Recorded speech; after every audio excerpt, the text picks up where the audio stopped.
What's the situation with people coming to Walton County? Are you still seeing groups of people coming from places that are having bad outbreaks, whether they're Atlanta or New Orleans or New York City? Are you seeing Well, these people showing up? yeah, not as much, but unfortunately, yes. I mean, there are still people. Listen, we had about 100 Airbnb listings. People still advertising, saying, "Come to Walton County." We're trying to run those people down and deal with them.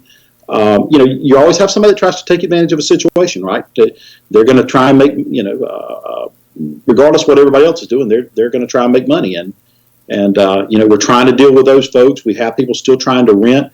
But, at this point, with the beaches being closed, that really mitigates a lot of people coming down here. So it's had a definite effect. Can you legally list a house in Walton County or in Florida on Airbnb right now? No, you cannot. You can't, and that's the problem. However, Airbnb, a lot of these places are out of state, so we're having to try and track those people down. And oops, I didn't know, that kind of stuff. And then we have some people trying to play with the edges. We have the people trying to rent 31 days. Say, well, it's not short-term rental if we rent 31 days. And that's kind of, is that legally technically correct? It is. However, it's pretty clear what they're trying to do.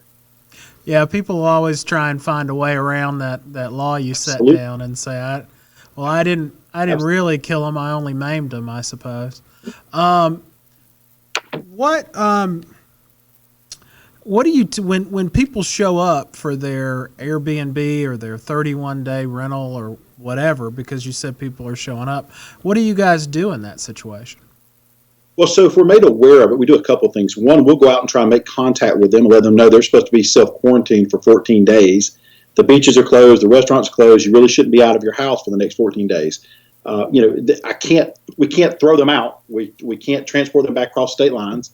So a lot of that's about monitoring and making people aware, and then saying, hey, listen, we'll check back up if that's what it takes.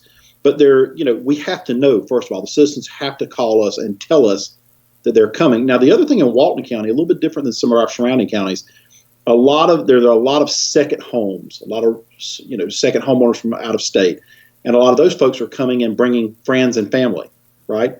So they're legally entitled to come. The rental doesn't apply to them, so that we don't always know that they're coming. So that presents a challenge for us as well too. Yeah, I had a gentleman. Do I say that again? You had a gentleman from. Yeah, I was going to say we had a guy from New Orleans who came forward and he goes, well, I own property here and I brought my family because New Orleans is a hot spot and I want to bring my family and friends here. Well, you're not supposed to be leaving New Orleans. You're not supposed to be here. But there's not a whole lot I can do about it once he is here.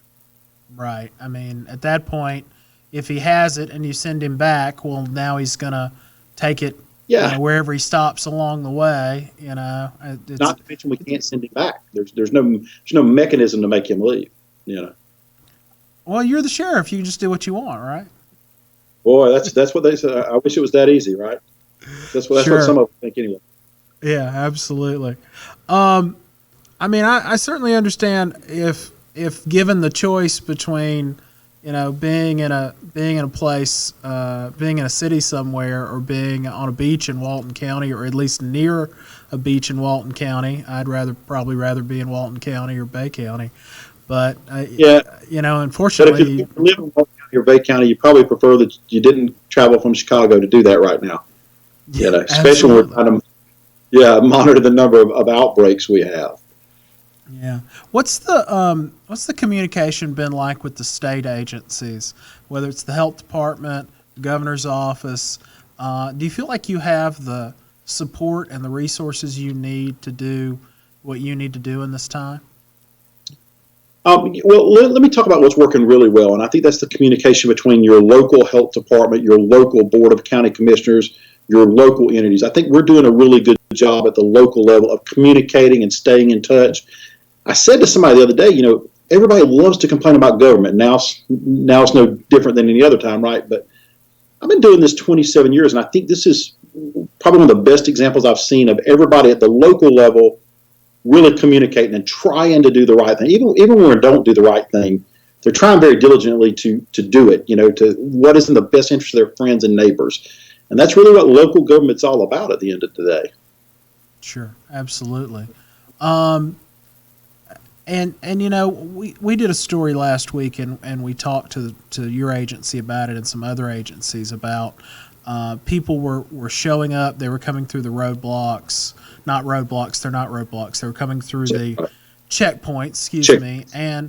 And there wasn't sort of a communication. There was a communication gap there, where they may be coming to Walton County through that checkpoint, and you guys aren't hearing about it. Is there more that could be done?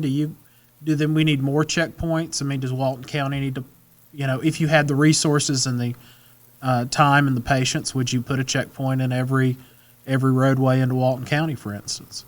So, I'll say two things about that. One, we have not received any information from any of the roadblocks, to my knowledge, or any of the checkpoints.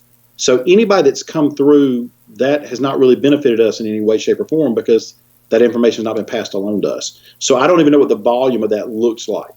Yes, obviously, if we had that information, that would be beneficial. It would still overwhelm our resources, but, listen, perfect can't be the enemy of better. You got to do what you can with what you have, where you're at, right? And so we would still start trying to make contact with as many people as we could. So certainly we would benefit from having that information. Honestly, I don't know what they're doing with the information if they're not passing it to the local governments. Right. Or what the purpose of it is if they're not passing it to us. Yeah, that's certainly a question we've had on our end is you have 2 checkpoints for the entire state. You are getting people coming through there. You're making them fill out a form, but then what? And I'm not sure we've gotten a great answer on that, but we may at some point get an answer. Have you received an answer on that? Because I haven't. Have you received any answer on that? Not one that I would feel comfortable sharing, that I could really say with any certainty I understood what they were trying to do. I think maybe the implication is that the local health departments in the county, if follow-up is needed, that the local health departments will do that. But the question still remains is, well, are they doing it? Are they not doing it? And how is that working? Right? So, that stretches good question, Sheriff. Good question. And then, the Florida Highway Patrol, too. I guess you guys aren't getting, although I don't think that they're necessarily, I think the health department is really running those, and FHP is kind of there for law enforcement purposes, right? I honestly don't know the answer to that question. I'd like to know that as well, too, but I just simply don't know. Haven't been informed of that. So, and you got to realize, Walton County and Bay County, people are coming down 331 and 83. The vast majority of people we get are probably not coming down.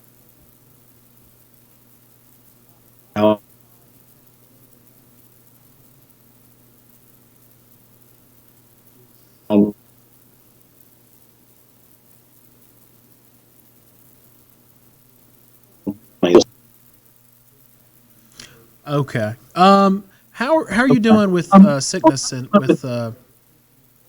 Okay, sorry, we're having a bit of a technical difficulty on my end. We're going to give it just a second. Not a problem. Came back. Okay, we think we're good again. Back. How are you? How about sickness amongst or coronavirus cases amongst your agency? Are you seeing a bunch of those, or is that sort of mitigated as well when we flatten the curve? Yeah, that's mitigated, and we also are trying to follow some medical protocols. We've had some exposures, quite frankly, for people hiding their illness.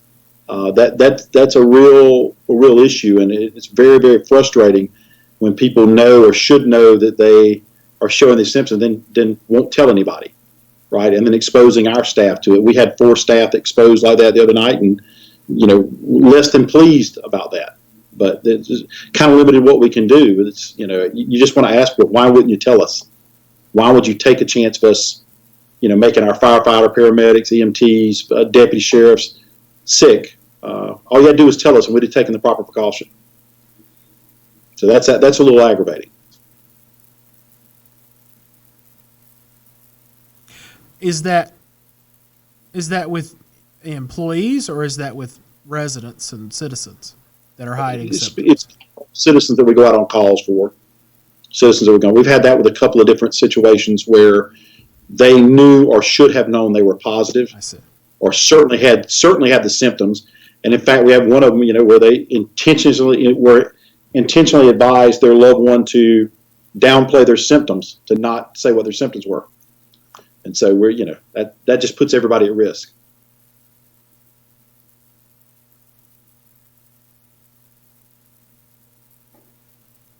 Yeah, absolutely. What's the situation with the protective equipment? Do you still have what you need for your guys and girls out there working and interacting with the public? Yeah, I mean, right now a mask situation is pretty good. A local provider makes them here in Defeniac Springs, which is really makes one of the best masks in the country. So we were lucky to be able to get a line on those quickly. We've had a local distillery help make hand sanitizer, which was fantastic. They came forward and helped us, and then we're doing the best we can. This is getting expensive, obviously.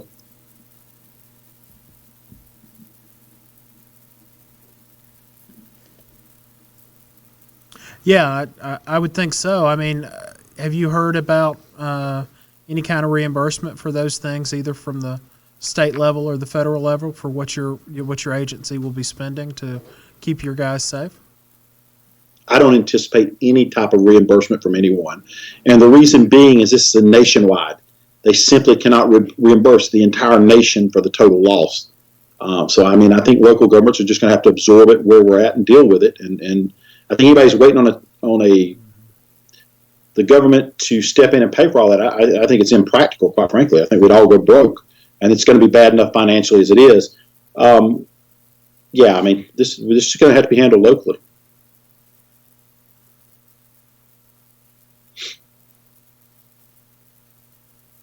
What are your major concerns right now, 2 weeks into this thing? What concerns do you have that we haven't talked about? Well, I mean, I think a couple of things. One is, everything works with citizen compliance, right? This only works as long as the citizens are willing to accept it. And so right now everybody's being really patient. They seem to understand, but I know people are starting to go without paychecks, right? And people are getting a little cooped up, and you got kids at home. You got a lot of things going on. So I'm concerned about citizen frustration, and that forcing us to maybe open this thing up quicker than we should. And then, as you said, bouncing back, and having an immediate problem a month or so later.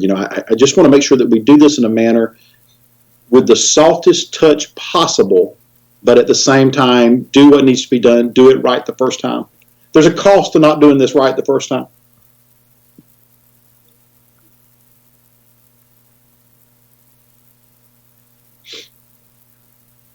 Yeah, absolutely. And then what last thing, I mean, I just want you to kind of wrap this up for us. What do you want the public to know right now? What do you want folks to do, especially if they're out there and need your services? Well, first of all, it's important to realize we're all in this together. With the sheriff's office and all your county officials, we're stewards of your public trust. We're working for you, and we want to help keep you safe. We want to keep our own staff safe. So if you have a question, you have something you need, call us. We're going to come if we need to be there. If not, we'll handle it over the phone. But your first responders, your public servants are out there. They're doing what has to be done, and they are doing it for you. And that's an important thing to remember. So we just ask the public's patience. We're going to try and get through this together.